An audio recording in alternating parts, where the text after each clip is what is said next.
আসসালামু আলাইকুম, সবাইকে স্বাগত জানাচ্ছি বিডিভিউজ ইনফোটেনমেন্টে। আপনাদের সঙ্গে আছি আমি সুরভি দিবা। মধ্যপ্রাচ্যের ভূ রাজনীতিতে যুক্তরাষ্ট্রের সাম্প্রতিক সামরিক পদক্ষেপ আবারও পুরনো এক বিতর্ককে সামনে এনেছে। ওয়াশিংটনের যুদ্ধ কি সত্যি আমেরিকার নিরাপত্তার স্বার্থ রক্ষার জন্য, নাকি তা আঞ্চলিক মিত্র ইসরায়েলের কৌশলগত এজেন্ডা বাস্তবায়নের অংশ? প্রেসিডেন্ট ডোনাল্ড ট্রাম্পের নেতৃত্বে ইরানের বিরুদ্ধে যুক্তরাষ্ট্রের সরাসরি হামলা এবং স্বাধীনতা আনার ভাষ্য বিশ্লেষকদের একটি বড় অংশকে বিস্মিত করেছে। কারণ এই একই নেতা পূর্ববর্তী মার্কিন প্রশাসনগুলোর রেজিম চেঞ্জ বা শাসন পরিবর্তনের নীতির কঠোর সমালোচক হিসেবে নিজের রাজনৈতিক পরিচয় গড়ে তুলেছিলেন। তিনি বারবার বলেছেন, তথাকথিত ন্যাশন বিল্ডিং প্রকল্পগুলো মধ্যপ্রাচ্যকে স্থিতিশীল করার বদলে আরও ভেঙে দিয়েছে। অথচ এখন তারই প্রশাসন ইরানের বিরুদ্ধে এমন এক সামরিক অভিযানে জড়িয়েছে যা অনেকের চোখে স্পষ্টতই শাসন ব্যবস্থা পরিবর্তনের ইঙ্গিত বহন করে। আরও বিস্তারিত থাকছে ওয়াহিদ ফারুকের প্রতিবেদনে।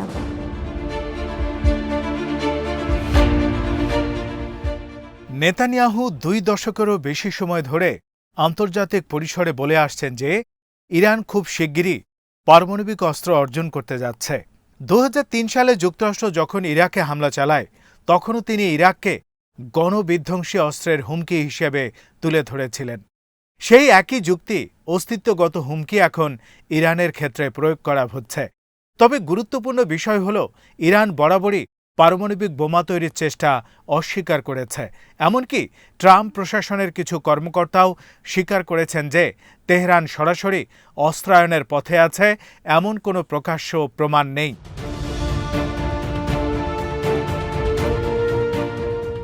ট্রাম্পের সাম্প্রতিক হামলার পক্ষে যুক্তি ছিল ইরানকে আমেরিকার বিরুদ্ধে হুমকি সৃষ্টি থেকে বিরত রাখা এবং ভবিষ্যৎ প্রজন্মের নিরাপত্তা নিশ্চিত করা।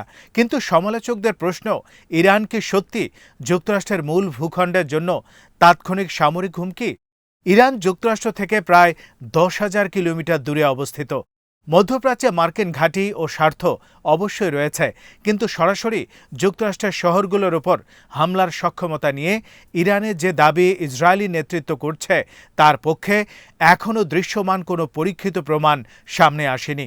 নেতানিয়াহু এমনকি দাবি করেছেন ইরান 8,000 কিলোমিটার পাল্লার আন্তঃমহাদেশীয় ক্ষেপণাস্ত্র তৈরি করছে, যা ভবিষ্যতে যুক্তরাষ্ট্রের পূর্ব উপকূল পর্যন্ত পৌঁছাতে পারবে। ট্রাম্প তার স্টেট অব দ্য ইউনিয়ন ভাষণেও একই দাবি পুনরাবৃত্তি করেন, কিন্তু এসব বক্তব্যের পক্ষে উন্মুক্ত তথ্য ভাণ্ডারে নির্ভরযোগ্য কোনো প্রমাণ নেই।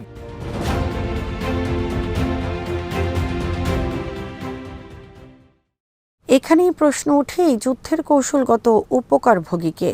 অনেক ইরান বিশেষজ্ঞের মতে এটি মূলত ইসরায়েলের নিরাপত্তা কৌশলের সঙ্গে সামঞ্জস্যপূর্ণ। ইসরায়েল দীর্ঘদিন ধরে ইরানকে তার প্রধান আঞ্চলিক প্রতিদ্বন্দ্বী হিসেবে দেখছে। লেবাননে হিজবুল্লাহ, গাজায় হামাস এবং সিরিয়ায় বিভিন্ন শিয়া মিলিশিয়ার প্রতি ইরানের সমর্থন ইসরায়েলের জন্য একটি বহুমাত্রিক নিরাপত্তা চ্যালেঞ্জ তৈরি করেছে। ফলে তেহরানের সামরিক ও পারমাণবিক সক্ষমতা দুর্বল করা ইসরায়েলের জন্য অগ্রাধিকারমূলক লক্ষ্য। যুক্তরাষ্ট্রের সামরিক শক্তিকে ব্যবহার করে সেই লক্ষ্য অর্জন করা হলে তা তেল আবিবের জন্য একটি বড় কৌশলগত সাফল্য হিসেবে বিবেচিত হতে পারে।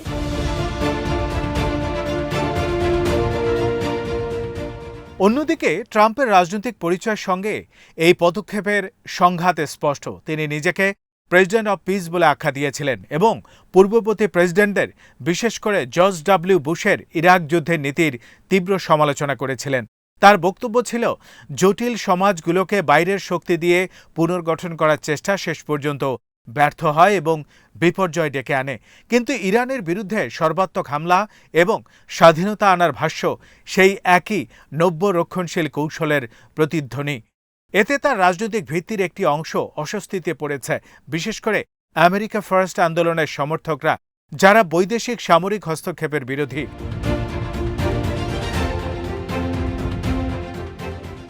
মার্কিন জনমত এখানে গুরুত্বপূর্ণ। সাম্প্রতিক এক জরিপে দেখা গেছে মাত্র 21% আমেরিকান ইরানের বিরুদ্ধে যুদ্ধকে সমর্থন করেন।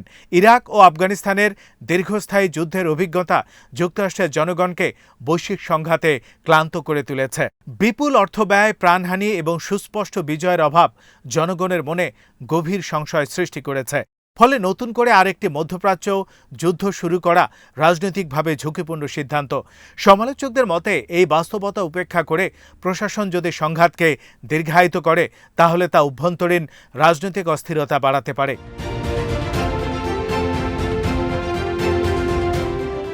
এখানে কূটনৈতিক প্রেক্ষাপটও বিবেচনায় নিতে হয়। সাম্প্রতিক মাসগুলোতে যুক্তরাষ্ট্র ও ইরানের মধ্যে মধ্যস্থতাকারীদের সহায়তায় আলোচনা চলছিল। ওমানের মাধ্যমে অনুষ্ঠিত কয়েক দফা আলোচনায় ইরান তার পারমাণবিক কর্মসূচি ঠেকাতে কঠোর পরিদর্শন মেনে নেয়ার ইঙ্গিত দিয়েছিল। আলোচনার মধ্যেই সামরিক হামলা শুরু হওয়া অনেকের কাছে কূটনৈতিক প্রক্রিয়াকে ভণ্ডুল করার ইঙ্গিত বহন করে। বিশ্লেষকদের একটি অংশ মনে করেন, নেতানিয়াহু দীর্ঘদিনের লক্ষ্য ছিল যুক্তরাষ্ট্র ইরান কূটনৈতিক সমঝোতা ঠেকানো, কারণ এই চুক্তি হলে ইরান আন্তর্জাতিক বৈধতা ও অর্থনৈতিক স্বস্তি পেত, যা ইসরায়েলের কৌশলগত হিসাবের সঙ্গে সাংঘর্ষিক।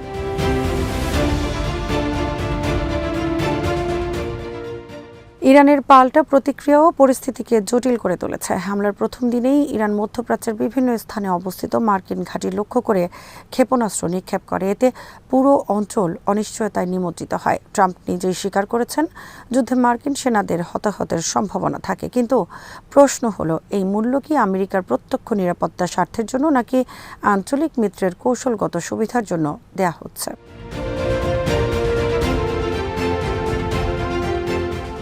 কংগ্রেসের ভেতরও বিরোধিতা দেখা দিয়েছে। প্রগতিশীল আইন প্রণেতারা যুক্তি দিয়েছেন, কংগ্রেসের আনুষ্ঠানিক অনুমোদন ছাড়া এমন বৃহৎ সামরিক পদক্ষেপ সংবিধানগত প্রশ্ন তোলে।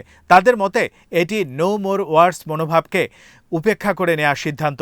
তবে একই সঙ্গে রক্ষণশীল মহলের একাংশ প্রশ্ন তুলেছে, ইরান যদি সরাসরি যুক্তরাষ্ট্রের ভূখণ্ডে হুমকি না দেয় তবে কেন এই যুদ্ধ?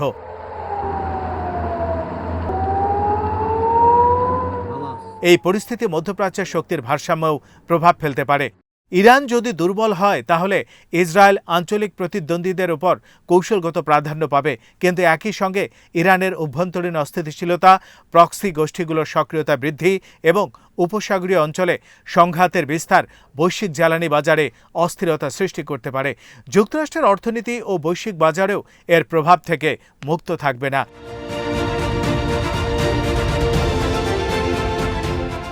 সবশেষে এই সংঘাত ট্রাম্পের রাজনৈতিক উত্তরাধিকারকে প্রভাবিত করতে পারে। তিনি যদি দীর্ঘস্থায়ী এক যুদ্ধে জড়িয়ে পড়েন যা সুস্পষ্ট কৌশলগত সাফল্য আনতে ব্যর্থ হয়, তাহলে তার পূর্ববর্তী সমালোচনা, বিশেষ করে মধ্যপ্রাচ্যে অপ্রয়োজনীয় যুদ্ধ নিয়ে বুমেরাং হয়ে ফিরতে পারে। আবার যদি তিনি দ্রুত সামরিক লক্ষ্য অর্জন করে আলোচনার টেবিলে সুবিধাজনক অবস্থান নিশ্চিত করতে পারেন, তবে সমর্থকরা একে শক্ত নেতৃত্বের প্রমাণ হিসেবে দেখাতে পারেন। তবে ইতিহাস বলছে, মধ্যপ্রাচ্যের সংঘাত সচরাচর দ্রুত ও সরল সমাধান দেয় না।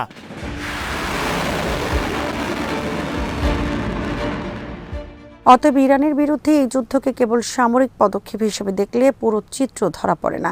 এটি একদিকে যুক্তরাষ্ট্রের নীতিগত ধারাবাহিকতা ও বৈপরীত্যের প্রশ্ন, অন্যদিকে ইসরায়েলের দীর্ঘমেয়াদী নিরাপত্তা কৌশলের প্রতিফলন। বিশ্লেষকদের বক্তব্য অনুযায়ী যদি যুদ্ধের মূল উপকারভোগী ইসরায়েল হয় এবং যুক্তরাষ্ট্রের জনগণ তার প্রত্যক্ষ নিরাপত্তা লাভ না দেখে, তাহলে এই সংঘাত ভবিষ্যতে আমেরিকান রাজনীতিতে গভীর বিতর্ক ও পুনর্মূল্যায়নের সূত্রপাত ঘটাবে। মধ্যপ্রাচ্যের ইতিহাস বারবার দেখিয়েছে, বাইরের শক্তির সামরিক হস্তক্ষেপ দ্রুত ফল দেয় না, বরং তার নতুন বাস্তবতা তৈরি করে, যার প্রভাব বহু বছর ধরে অনুভূত হয়। আজ এখানেই শেষ করছি। সমরাস্ত্র প্রতিরক্ষা ও কূটনীতির নানা তথ্য জানতে চোখ রাখুন বিডিভিউজ ইনফোটেইনমেন্টে। চ্যানেলটি ভালো লাগলে সাবস্ক্রাইব করুন, সংযুক্ত থাকুন আমাদের ফেসবুক পেজে। আল্লাহ হাফেজ।